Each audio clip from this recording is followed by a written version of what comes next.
Bonjour, je m'appelle Laure et aujourd'hui, on va mettre un peu de clarté sur le terme de droit à polluer, qui est souvent utilisé pour parler des quotas carbone. En réalité, ce terme est un mauvais raccourci qui donne une image erronée du système. Le problème, c'est que quand on dit droit à polluer, on imagine que les entreprises payent et polluent tranquillement. Mais ce n'est pas du tout ce qui se passe. Le marché des quotas carbone est tout de même mieux pensé que ça. Les quotas carbone, ce ne sont pas des permissions, ce sont des unités d'un budget d'émissions fixé par l'Europe. Chaque quota est égal au droit de consommer 1 tonne de CO2 parmi un budget fini. Et ce budget diminue chaque année. Donc, année après année, il y a moins de quotas et donc moins d'émissions possibles. On n'achète donc pas le droit de polluer autant qu'on veut, on achète une part d'un budget global qui se contracte. C'est comme si l'Europe disait « Voici la quantité maximale de CO2 que nous pouvons encore émettre » et chaque année, on réduit cette quantité. Comme les quotas deviennent de plus en plus rares, leur prix augmente. Et à un certain niveau de prix, les entreprises n'ont plus le choix, elles doivent investir pour décarboner. Le système crée donc une pression économique directe.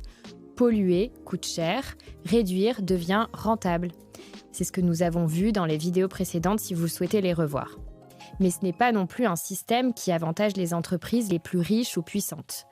Il faut acheter un quota pour chaque tonne émise.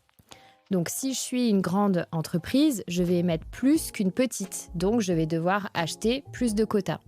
On peut faire une analogie avec un parking où il y a un nombre limité de places. Si le parking est plein, vous ne pouvez pas entrer, même si vous êtes prêt à payer un ticket.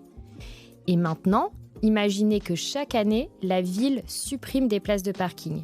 Vous allez sûrement finir par prendre les transports en commun, un vélo ou faire du covoiturage. Donc si on revient à nos quotas carbone, ce sont des droits de tirage sur un budget d'émission, un budget qui diminue d'année en année. Ce ne sont pas de simples droits à polluer.